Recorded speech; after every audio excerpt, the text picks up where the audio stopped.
And here we go. We are in December. Can you believe it? It's actually December 5th, 2022, 6 o'clock straight up, which means it's time for Real Talk Memphis. We are on air and online. Very happy to be with you. I am your humble host, Chip Washington, and it is great to be here in spite of the weather. You know, it's going to be like this every day this week. It'll be raining every single day this week. So please be careful out there. Please look out for yourself and look out for the other person as well. But it's been 7 days since we last corresponded, and I just hope that you had a great week and a wonderful weekend out there. You know, we're back and fired up and ready to go on this Monday. We have a good show for you tonight. At least we think we have a good show for you tonight. We hope you think so. For the next hour, sit back, relax, and take it easy and enjoy a great conversation with some great guests. We'll talk about the guests in just a minute. But if you are trying to figure out how to get this fine piece of radio broadcasting, there are a number of ways to do that. 91.7 on your FM dial live right now. We are on. And we are also on the WYXR app. We are on the TuneIn app. And we are on Facebook Live. As a matter of fact, tomorrow, after the show is posted, we will be on YouTube.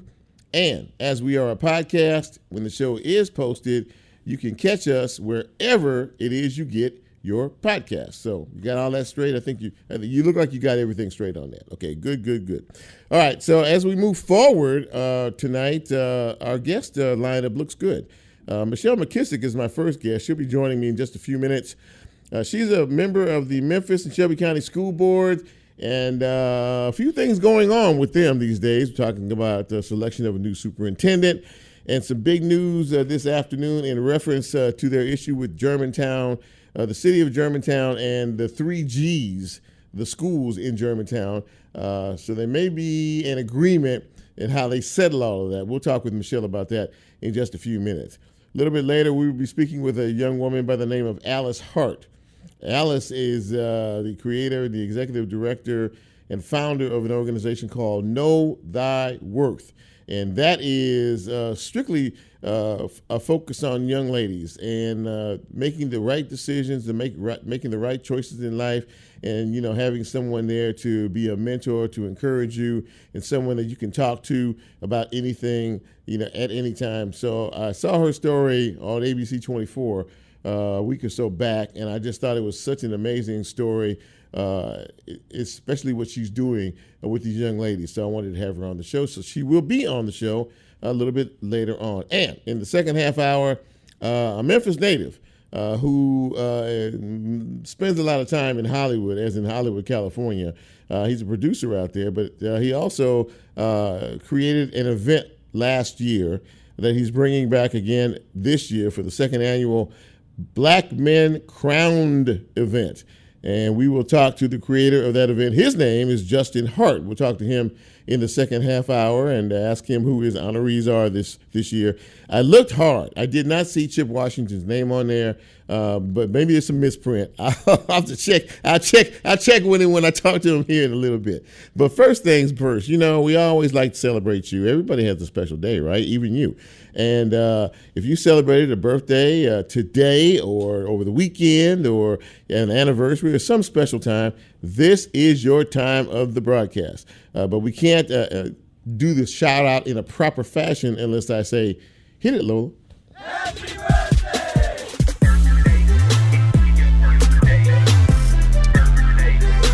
There's a lot of birthdays on this December 5th, 2022. Happy birthday going out to Brian Malone.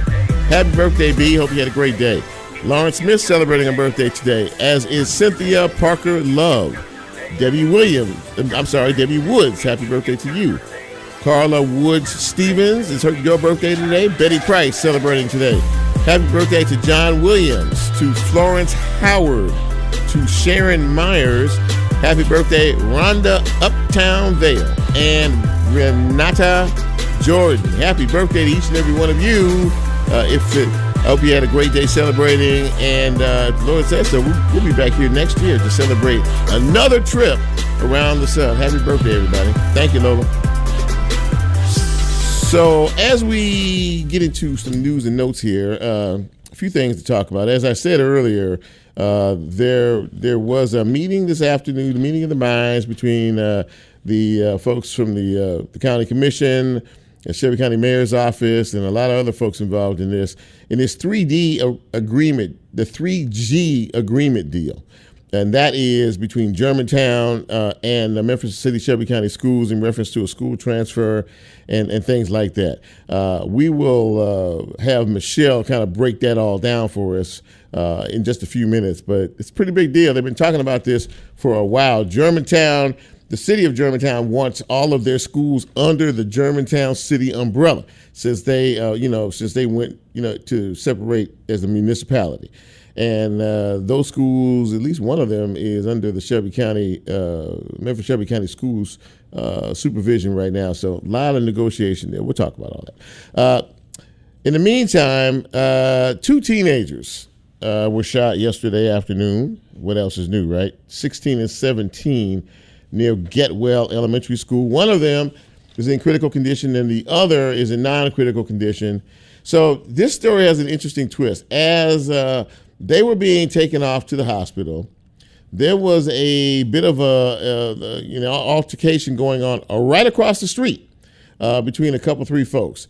So as the police went over to respond to what was going on across the street, break up this little fracas or what have you, two young teens, teens, one 14 and one 16, as they were attempting to break up this little fracas, the 14 and the 16-year-old decided they wanted to jump on the police officer and assault him.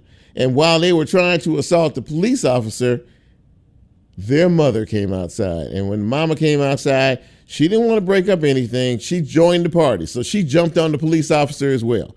So all 3 of them jumped on the police officer. All 3 of them were arrested. The 2 kids to juvenile court. The mother down to jail east. And she's charged with 6, or all of them are charged with 6 counts of assault on a first responder. What kind of foolishness is that? That's all I have to say about that. We're supposed to, raise our children and, the way we want them to go.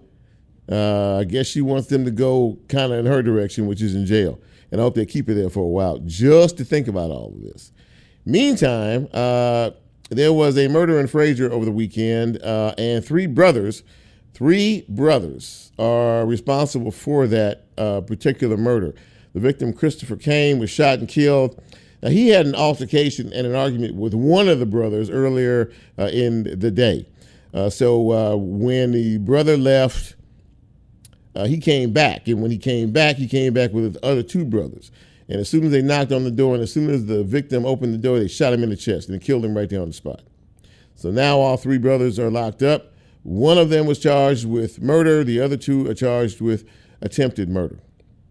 Now, we all remember the case, the very sad case, of Reverend Dr. Artura Eason Williams a few months back that was carjacked and killed at her home by a couple of 15-year-old kids. Well, they've been going back and forth on this court deal, trying to make a decision as to whether or not to charge them as adults.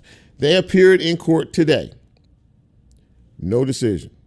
Once again, the judge made no decision because one of the attorneys for one of the 15-year-olds still has not gotten all the information that they need to proceed.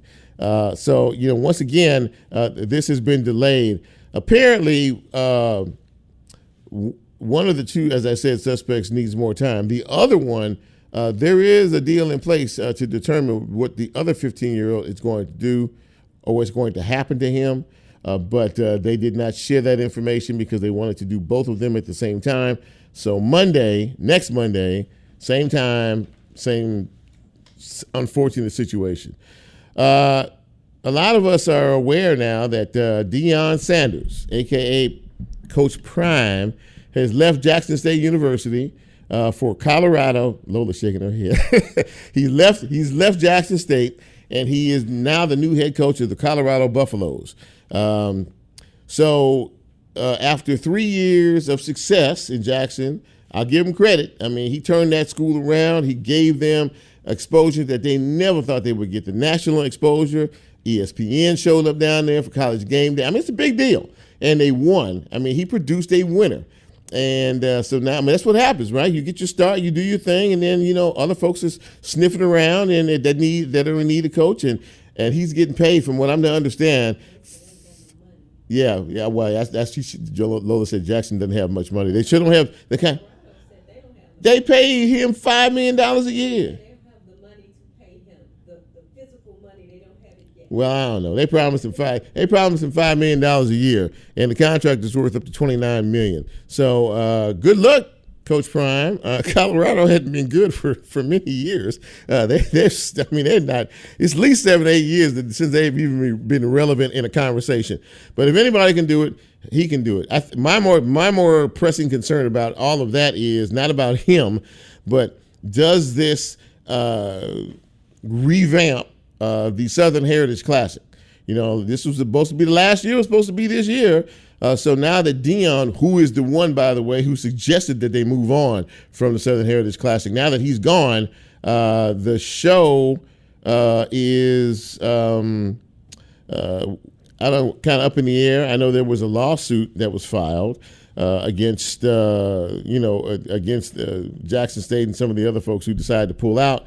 It would be great if we had that again, so people don't have to worry about it right now. I think we'll probably hear, some sort of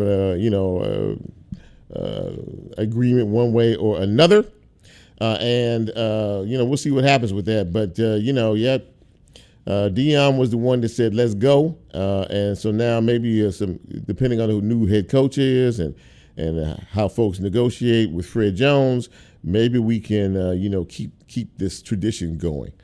That's about the look of the news that I have for tonight. All the news and notes that I have for tonight. I was checking to see if there was anything else I wanted to add, but I don't.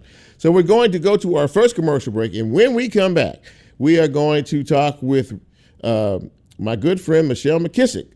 She is a member of the Memphis and Shelby County School Board with a lot to talk about. This is the Monday night edition of Real Talk Memphis. So glad you're with us. I'm Chip. Quick break, right back.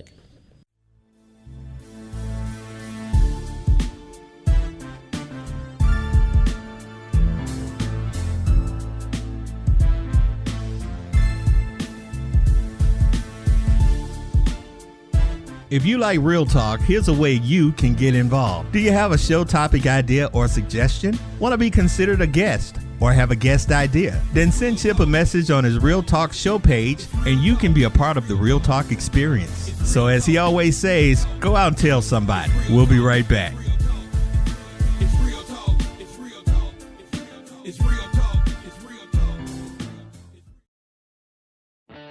Support for WYXR comes from Farm Burger. Farm Burger is your neighborhood grass-fed burger joint located in the East Atrium of Crosstown Concourse, offering custom grass-fed burgers, seasonal salads, and more. Farm Burger takes pride in their grass-fed beef and partners with local farmers such as Home Place Pastures, Bonnie Blue Farm, and Marmaloo Farms. For more information, visit farmburger.com.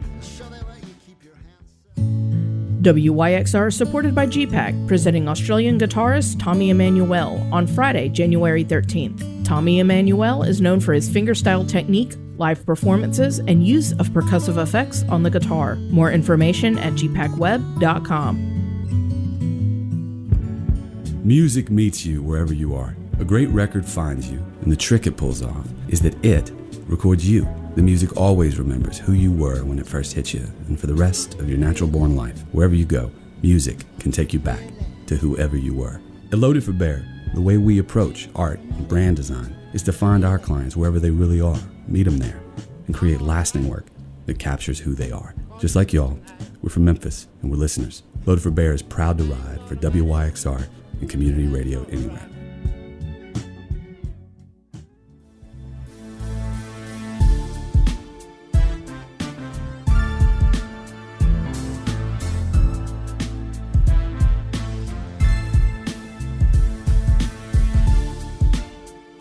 Get Real Talk on the TuneIn mobile app under WYXR, and he's now streaming live on Facebook. And you can also catch a rebroadcast on YouTube. Just put WYXR in the search box and hit subscribe. Now back to more Real Talk with Chip Washington.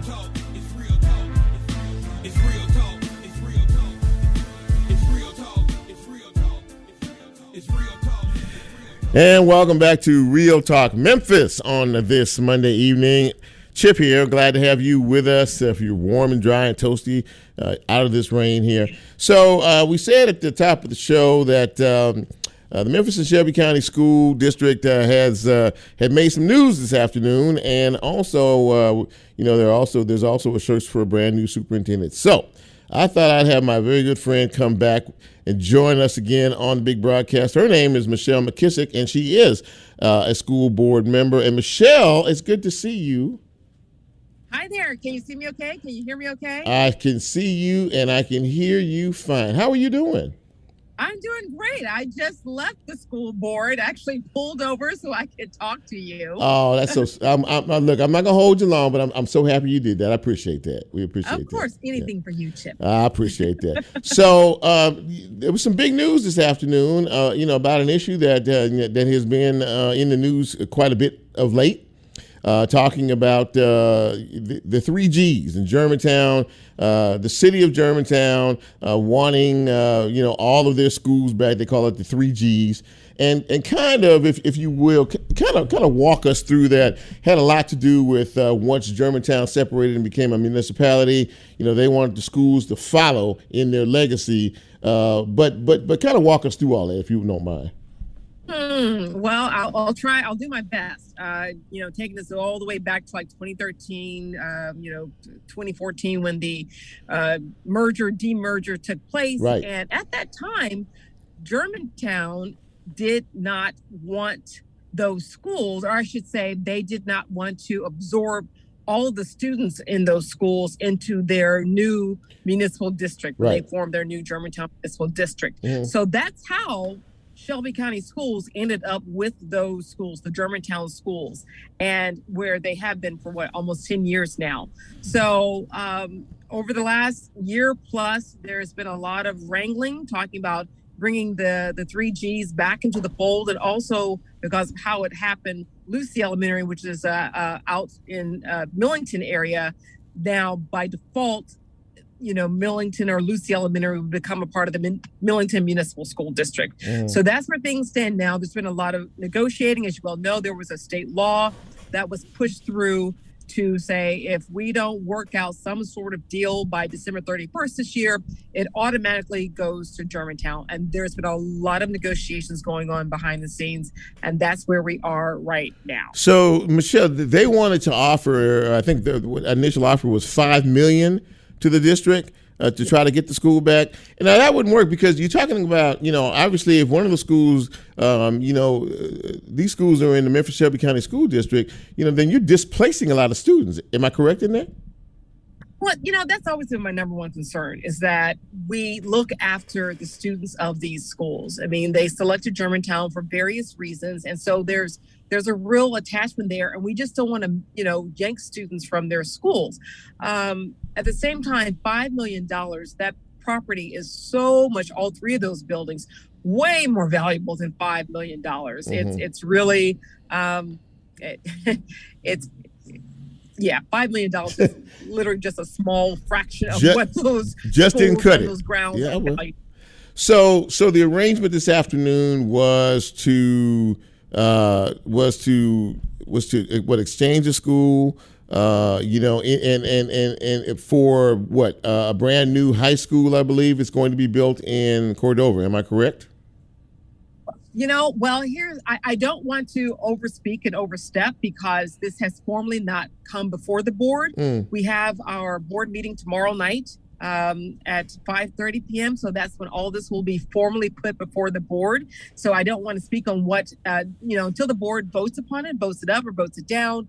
I can't speak to what is going to happen because nothing officially has happened. There's been the proposals of schools and I believe the county submitting a a significant amount of money. You probably have the exact dollar amount, but I think last I heard was maybe around 72 million or something like that. A lot of money. So that's what we're talking. Yeah. Well, it's significant money that's, that's serious money. It's like, okay, we can talk now because, to build a school, just one high school, we're talking like $95 million. Sure. So it is not cheap at all. So now that puts that within risk, because the thing is, those students who would be at Germantown High School, the schools that they would naturally default to would be like Southland High School, Cordova High School, which are already at capacity. That's such a growth area out there. Yeah. Folks are, houses are being built, they're moving out that way. So that's why we desperately need, we can't just say, okay, we'll just put them in some other school without having them take a bus for over an hour to get to their school. We're trying to get away from that. If you're just joining us, we were speaking with Michelle McKissick. She is a member of the Memphis and Shelby County School Board.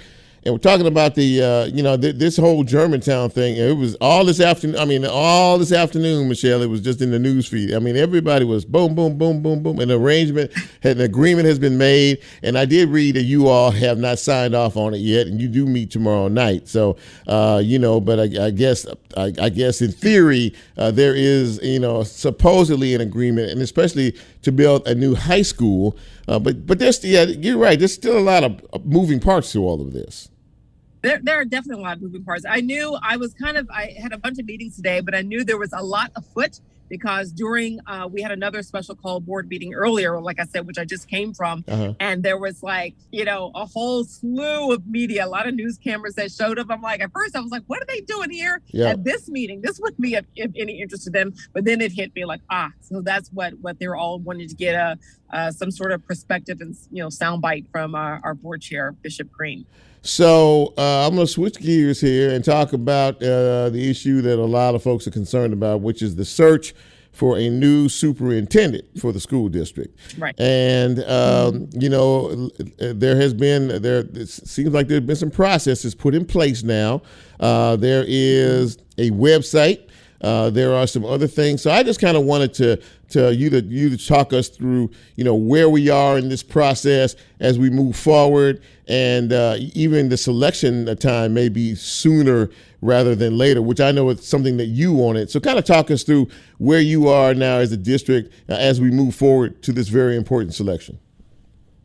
Right. Yes, we've made some really significant strides forward. And we do have a new website that is specifically dedicated to the superintendent search. You can access it through our sdsk12.org website. So the regular Memphis Shelby County Schools website, there's a link to it on that home landing page. And so what we've done is outline the process of what we're going to do. First thing up is getting public input. Our very first public session from the community is taking place this coming Thursday, December 8th at 6 p.m. I believe it starts. It's going to be held at Snowden Schools, nice big auditorium. Yeah. We're going to actually have a session earlier that morning for students, the students of our school district, high school students, to provide some perspective. They're old enough. They, should be able to contribute as well. And as you said, Chip, I definitely have been leading and saying I would like to have us move this process along as expeditiously as possible, because there were some concerns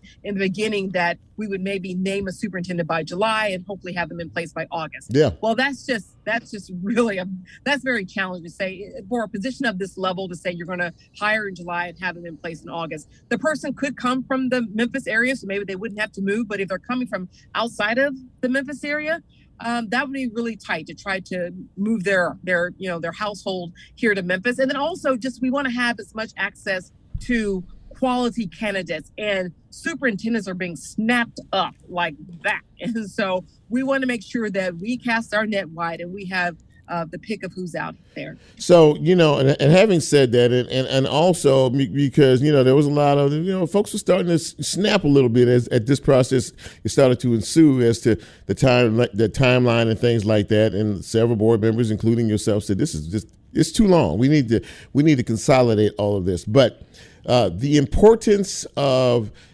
community output. I know that's always been a big thing with you, and I know that has been a big focus. The community has expressed an interest in being very involved in how this process moves along. How important is that, Michelle?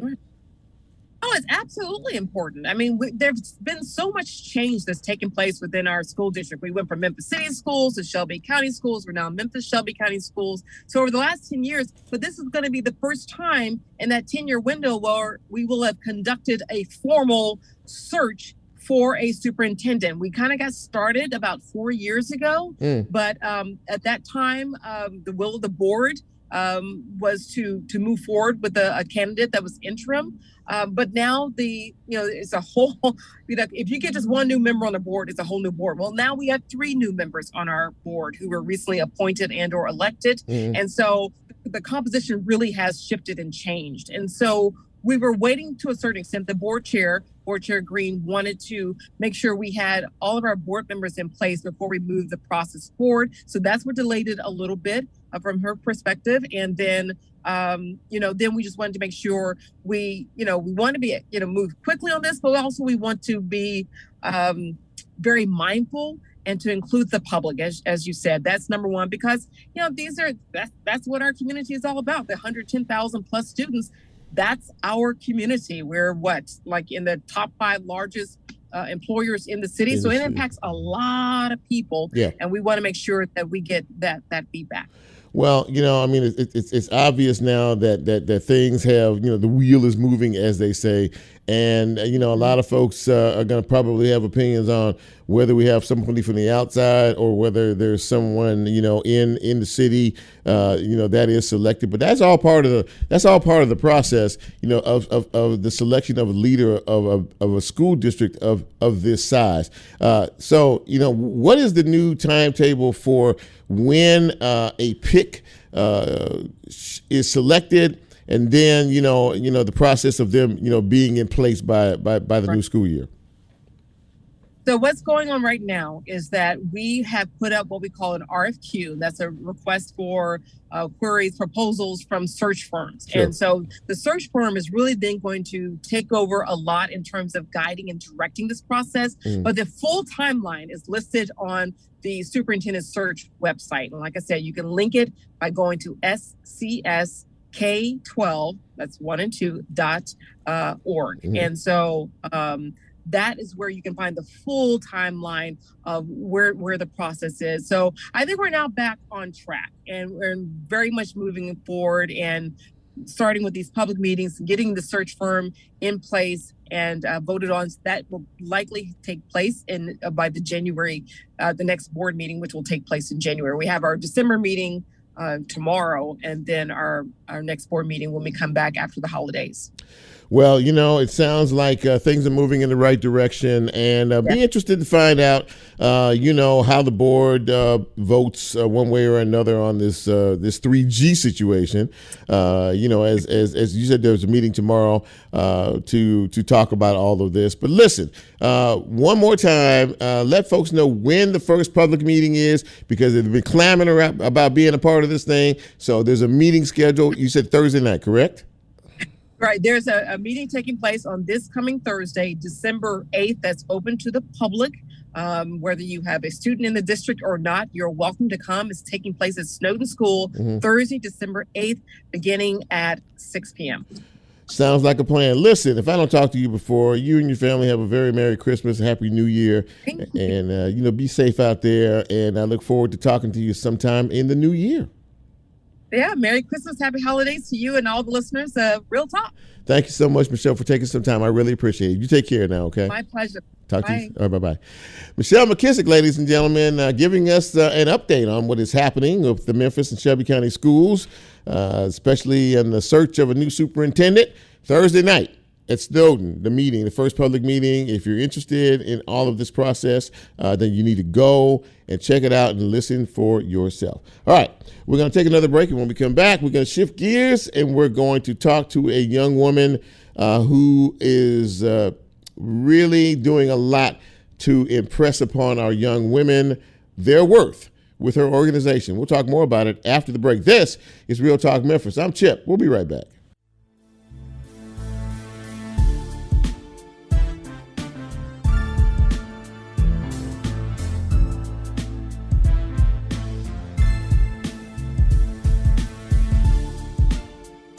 If you like real talk, here's a way you can get involved. Do you have a show topic idea or suggestion? Want to be considered a guest? Or have a guest idea? Then send Chip a message on his Real Talk show page and you can be a part of the Real Talk experience. So as he always says, go out and tell somebody. We'll be right back. This is Will Goodwin, co-founder at Crosstown Brewing Company. Just like WYXR, Crosstown Brewing supports Memphis music and our neighbors who use their talents to make it. Our beers can be found at our 3,000 square foot tap room right here at the Crosstown Concourse and at your favorite bars, restaurants, and stores throughout Tennessee, Mississippi, and eastern Arkansas. Enjoy.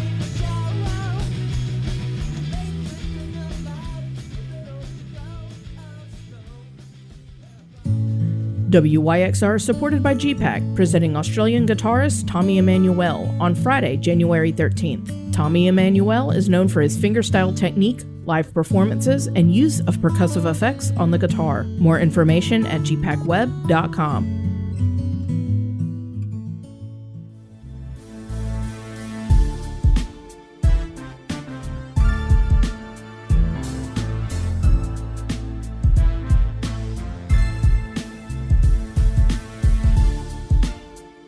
Get Real Talk on the TuneIn mobile app under WYXR, and he's now streaming live on Facebook. And you can also catch a rebroadcast on YouTube. Just put WYXR in the search box and hit subscribe.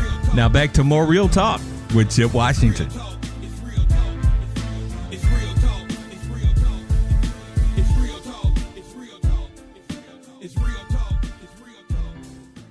And welcome back to Real Talk Memphis on this Monday evening. If you're watching us on Facebook Live, you know we're kind of trying to adjust the camera in here, so because if you feel like you're getting dizzy, that's exactly what is going on. But we're okay here. So listen, welcome back to the broadcast. And my next guest is really somebody I wanted to talk to. He's very special. She founded an organization called Know Thy Worth. I love the name of it, first of all, and really dedicated to really empowering our young women out here. I saw her story on ABC 24, and I was really taken by it, and I said, you know, I really want to talk to her and have more people who didn't get a chance to see it be able to have a chance to listen to her and hear her with me tonight. Her name is Alyce Hart. Alyce, it's good to see you, and thank you, and welcome to Real Talk Memphis. Thanks for having me. Thank you so much. Absolutely. So, you know, first and foremost, let's talk about the organization in and of itself. Know Thy Worth is the title of the organization. I think that's absolutely amazing. What made you decide to create an organization like this? I started thinking about this in 2019. I wrote it down, actually. I was praying about it. And, you know, COVID hit in 2020, but right. I created it in 2020, got everything done, paperwork done. But what made me start it is because I had like mentors in my life. I had organizations like Streets, Red Zone, City Builders, and I had pastors, coaches, and I had role models in my life from middle school up to high school, even college and now. Mm-hmm. So I just wanted to be that impact, you know, how you give back the same way somebody gave to you. So. Absolutely that. Now, I do know that there was one thing in the piece that you talked about, and I wanted to kind of talk a little bit about that, about the road that you could go down versus the road that you're trying to keep other kids from going down. Talk about that, because that's extraordinarily important. The pull of the streets, especially these days, is really, really dangerous. So I wanted you to share that, you know, in terms of that road, you know, and which road we need to go down.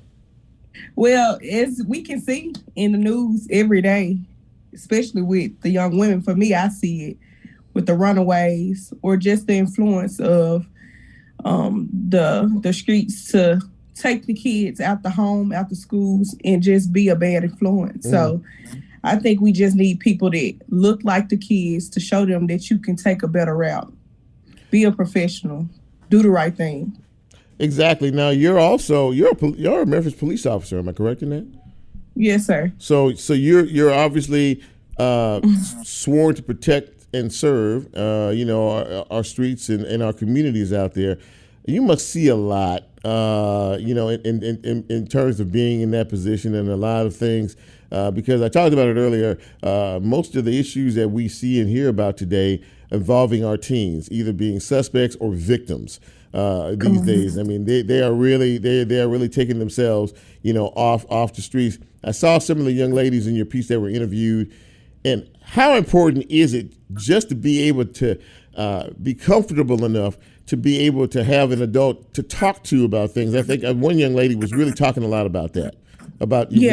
So talk about the comfort that you provide, the ease because there's a trust that goes along with this. Am I correct? Yes. I just create a safe space. So we have a part in our mentoring where I have a box where you can put anonymous questions.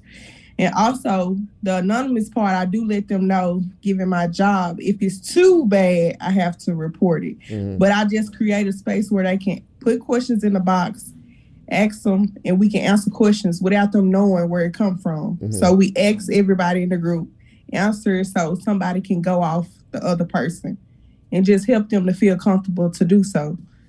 How many young ladies do you have in the program to this point? Right now we have 60, but 120 signed up, and it's like 300 young women at the school.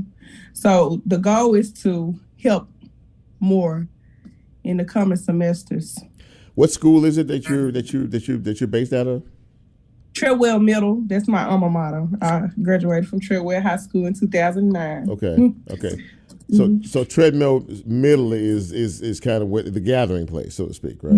Yes, right now, and the goal is to do citywide. The goal is to go citywide. So we need more volunteers and we need the funding, but God willing, we'll get it next year. Well, we're gonna talk about how they can reach you or your organization before I let you get out of here. But in terms of what you see with the young ladies that you're working with now, that you're talking to now, there's a trust that's developing. Are you seeing changes in attitudes from some of those that first joined you in this versus like however long they've been with you to the present day? Have you seen some changes in them emotionally, in terms of maturity and things like that?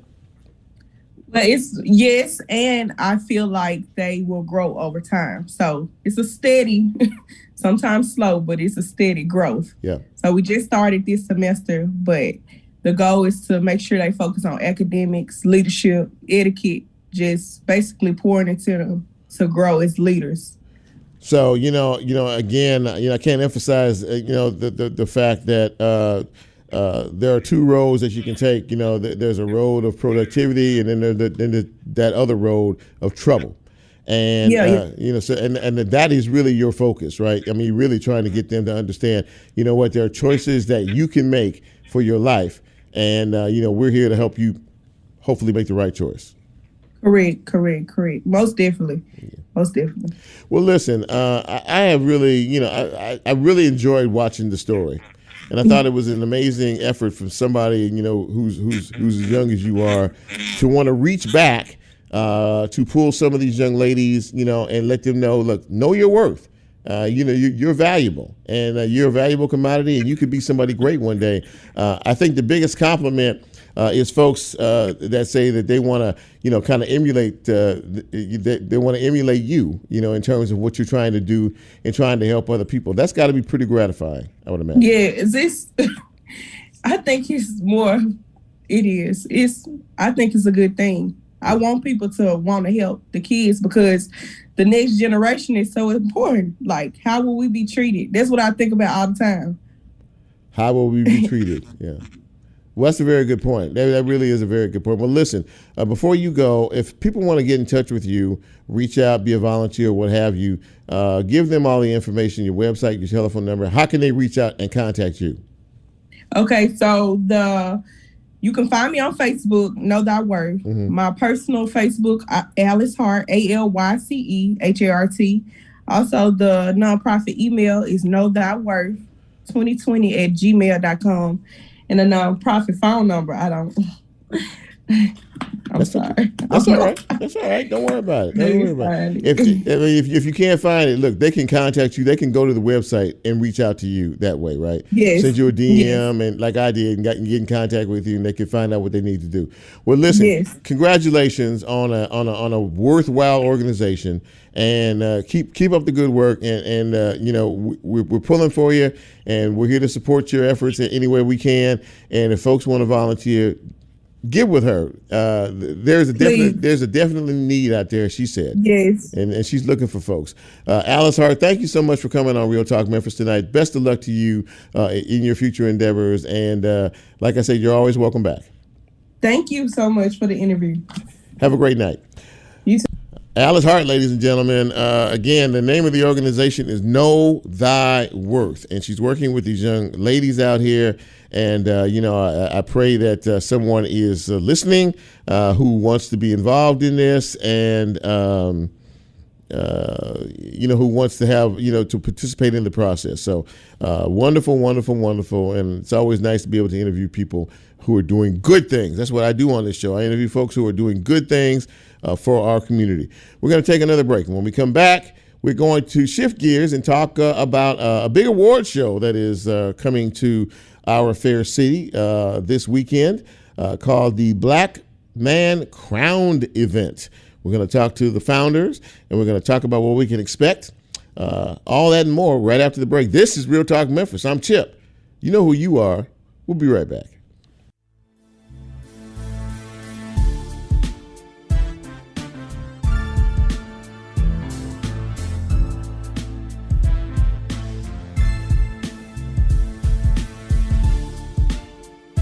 If you like Real Talk, here's a way you can get involved. Do you have a show topic idea or suggestion? Want to be considered a guest or have a guest idea? Then send Chip a message on his Real Talk show page and you can be a part of the Real Talk experience. So as he always says, go out and tell somebody. We'll be right back.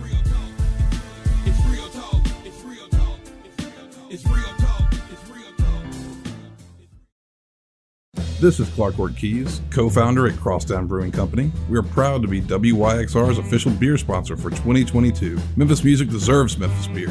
Working with the WYXR team has been an awesome way to support local community radio and foster a deeper connection with music while doing it. Our Instagram and Facebook pages feature all the updates regarding CBC and WYXR's frequent collaborations. Enjoy following along. This is Will Goodwin, co-founder at Crosstown Brewing Company. Just like WYXR, Crosstown Brewing supports Memphis music and our neighbors who use their talents to make it. Our beers can be found at our 3,000 square foot tap room right here at the Crosstown Concourse and at your favorite bars, restaurants, and stores throughout Tennessee, Mississippi, and eastern Arkansas. Enjoy.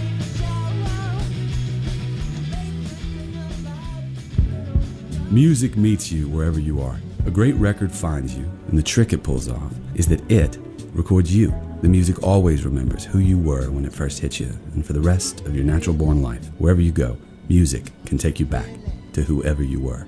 At Loaded for Bear, the way we approach art and brand design is to find our clients wherever they really are, meet them there, and create lasting work that captures who they are. Just like y'all, we're from Memphis, and we're listeners. Loaded for Bear is proud to ride for WYXR and community radio anywhere. Support for WYXR comes from Farm Burger. Farm Burger is your neighborhood grass-fed burger joint located in the East Atrium of Crosstown Concourse, offering custom grass-fed burgers, seasonal salads, and more. Farm Burger takes pride in their grass-fed beef and partners with local farmers such as Home Place Pastures, Bonnie Blue Farm, and Marmalou Farms. For more information, visit farmburger.com. WYXR is supported by GPAC, presenting Australian guitarist Tommy Emmanuel on Friday, January 13th. Tommy Emmanuel is known for his fingerstyle technique, live performances, and use of percussive effects on the guitar. More information at gpacweb.com.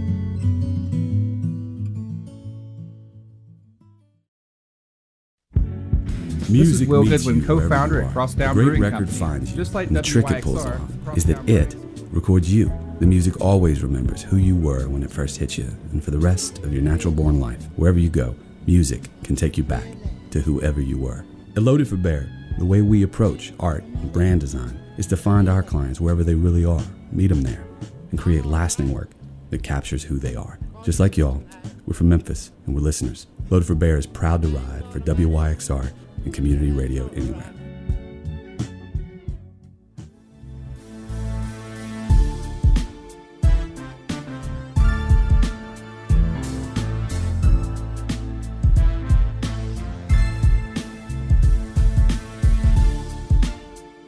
Get Real Talk on the TuneIn mobile app under WYXR, and he's now streaming live on Facebook. And you can also catch a rebroadcast on YouTube. Just put WYXR in the search box and hit subscribe.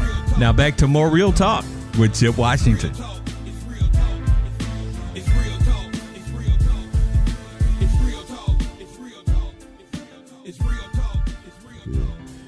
And welcome back to Real Talk Memphis on this Monday evening. Chip with you, and we're rounding third and headed for home here. We talked about this event at the top of the show. It was created by Justin Hart. Now, he's not available right now. He had to take care of some business. He may join the interview in just a minute, but fear not. His vice president is joining us this evening. His name is Stephen Sanders. And Stephen, welcome to Real Talk. It's good to see you. Good to see you too, brother. Thank you for having me. I appreciate it. Absolutely that. So this is the second year of the event, the second annual Black Men Crowned event. It will be at the Kent this weekend. Am I correct? Absolutely. Yes, sir. Red carpet starts at 6 p.m. The award show starts at 7. So, let's start at the beginning. You're the vice president, so you've been in on all of this since the beginning. What prompted this? What was the reason that this award show, which I think is great, by the way, was put together to salute folks here in our city? Well, to be honest, it all started with the idea of trying to change the narrative around Black men and how they're viewed, particularly here in the Mid-South. A lot of times you turn on the news or you turn on TV or you go on the internet, when you see anything involving Black men, it's something negative, right? It highlights and celebrates the worst of us, oftentimes our worst days. And so the idea was to create an award show where we celebrate, honor, and elevate Black men who are doing great things, to hopefully, number one, change the narrative so we can have a different discussion about what it means to be a Black man, specifically here in the Mid-South, but then also for generations coming behind us so that they can see, they can aspire to be. You don't have to be a rapper. You don't have to be a ball player. You don't have to be any of that. You can be a successful Black man in your community, make a positive impact, make a difference, and be celebrated and honored by the city that you work in. And so that was the idea. And we had our first one last year, and it was a great success. And so we're bringing it back. Well, it's something that is very much needed, as you said. We need some positive because all we do tend to see is negative. So, so the individuals in question, you selected 10, I believe, right? Yes, sir. And they're in different categories, right? Yes, sir. So we have 10 different categories where we wanted to highlight, not just folks who are doing great things in education, not just folks who are doing great things in business, but across many facets. So we came up with the categories. We came up with a list of honorees, and we actually have an advisory team that kind of goes in and votes on the folks who will get it for the year. And so we got 10 folks, and we're really excited about it. Yeah, I see. It's Van Turner, and there's several names on there that we should be very familiar with. So there's a specific criteria, I would imagine, in terms of actually selecting the 10. So it goes into the process of trying to pick who you're going to actually celebrate in this thing. Absolutely. So we created the categories, and we kind of created descriptions of what we look for in those categories. And then we have our panel of folks, our advisor team. They come up with the list of men based on, what they see in the city, folks that they know. And then they actually go in and we have a call and they vote on it, and they come up with the folks that are actually be honored. So yeah, each category kind of has its own kind of description and kind of what we think of that particular category. Mm-hmm. But then we do let our advisor team select the folks who will be honored. So it's going to be at the Kent. That's downtown, isn't it? Yes, sir. Downtown. Okay, downtown Memphis. And again, it was last year's event was very well received. I know whenever you launch something that's new, and different. You're always curious to know, exactly, how it will be received. Well, this is a very positive event, and I mean, from what I understand, last year's was very well. I mean, were you surprised at how well received it was, or did you all expect that? No, to be honest, we were all very surprised. So it's a team of us that works together to put on the show. And to be honest, none of us have done anything like that before, right? So when we started kind of doing the work and going out and trying to talk to sponsors and get folks to support us, it was scary at first because, none of us have names, that are, relevant to the events category or things like that. And so it was nerve wracking to go out there and talk to folks and try to get them to buy in and support. But I will say, we were really surprised at the support that we received from the community. So, we have folks like MLG&W on and sponsoring us. We have the Downtown Memphis Commission. We have, Red Cairo. We have all these Memphis-based organizations that really got behind the dream and really got behind the vision that we had. We sold out, and I think, with, things still looming from COVID and all that, we had the numbers kind of low in terms of attendance. But, I mean, we sold out, I think, within 2 weeks of launching the tickets. And so, I mean, it was overwhelming to see the support that we received from the community and all our partners. I was going to tell Justin this, but I tell you, Mr. VP, I looked hard. I saw the list. I saw the list of the honorees this year, and I looked hard, and I thought it might have been an oversight. I didn't see Chip Washington's name on there, but I looked hard to see it, but I But listen. The great thing about the award show Chip is Washington we'll be back again next year. Yeah, we'll be back next year. So I mean, anyone that's not honored, and I mean the truth of the matter is, we would love to honor everybody, right? Because there are so many Black men doing great things. That's a good thing. That's a good thing. Yeah. It's and throughout the year we do have other events that we do outside of the award show. Where we do bring in other Black men in the city that are doing great things. And so, this is just one piece of what Black Man Crown as an organization is. But like I said, there's always next year, and we'll make sure we double check that list next year. We had to double check it now. I just wanted to make sure. I was like, well, maybe they know how to spell the name, something like that. I'm just picking at you. But listen, man, on the serious side, though, congratulations to you both. Thank you, sir. And really for what you do. I just think this is really a fantastic thing, and it should be really.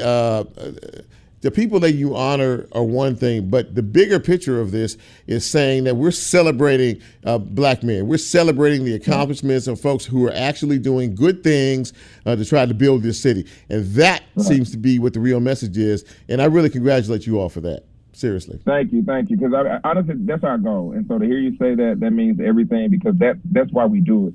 And one of the other goals we had is to highlight men that don't always get highlighted, right? So we know here in Memphis, there are a select group of guys or select group of people who always get the awards, who always get, the praise and all that. Sure. Part of the goal, too, is to highlight the folks that don't always get highlighted because, they are doing great work, and it's important to celebrate everybody and not, just a select few. Amen to that. Before you get out of here, let everybody know how they can get involved if they want to get tickets, where they need to go, the information, the prices, all that, whatever you want to say in terms of the event that's coming the weekend. Absolutely. So you can find all the information on the event at Black Man Crown, both on Instagram and on Facebook. So if you go to our Instagram or our Facebook, in our bio is a link to all the information where you can find information about the tickets, the dress code, all of that is going to be in the bio on our social media. And feel free to DM us. We're actively, looking at everything. So if there's any questions, any concerns, feel free to reach out to the page and we'll get back. Stephen Sanders is the vice president of this organization, the Black Men Crown organization. They're putting on a big event. It's Saturday night, right, Stephen? Yes, sir. Saturday night. Red carpet starts at 6. The award show starts at 7. 7 o'clock, the Black Men Crown event. Stephen, thank you so much for coming on the show. Tell Justin, give him my regards. And hopefully we'll catch up down the road. But listen, nothing but the best luck this weekend. I hope you have great success. Hope it's a great show. And, we'll talk to you again down the road. Take care now. Thank you, sir. You do the same. All right, have a good night. Thank you.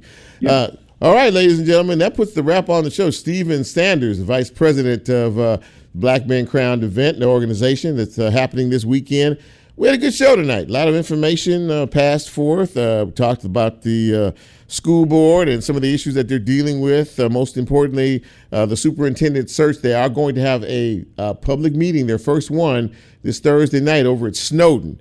The auditorium over there. And so if you want to be involved, don't just talk about being involved. If you want to be involved, step in, get in the room, ask questions. They'll be there to address, some of your concerns.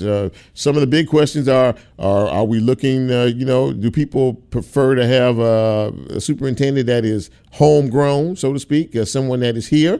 The search is a national search. That's a very good question. Who's going to lead the superintendent? Because next year there will be a new leader, a permanent leader of the superintendent of the Memphis and Shelby County Schools, and we need to make sure that we can at least pick the right one in terms of that. Before I get out of here, I just want to say I really appreciate you all who tune in or listen in to this radio broadcast. I don't know who you are. I know a lot of you on Facebook Live, and I see Michael Harris on there, and Tamara Rhodes, and Buddy Smith, and Sheila Phillips, and I thank you all for being a part of that. But the show is much bigger than Facebook Live. We are a podcast, of course, and if you miss any part of the show live, the good part about all this is that you can catch us wherever you get your podcast. We live in a podcast world now, so there's absolutely no excuse for you missing it, although I do like to see your names and your faces. If you happen to stop by Facebook Live, you can also see a repeat of the broadcast anytime as well.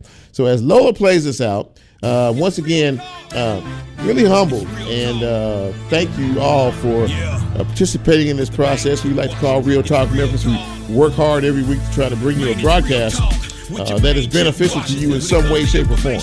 And so we really appreciate your participation. And as I always say, like, follow, share, and subscribe. Okay, follow the show, like the show, okay, subscribe to it, and of course share as well. So as for Lola and for Nicole and for Bryn and for me, we really appreciate you taking this hour of your time to be with us. So in the meantime, in between time, be safe, take care of yourself, take care of each other, watch out for each other, okay, because we're better when we watch out for others and care for others rather than ourselves. So you all take care. I'm Chip, and we're out. See you next week.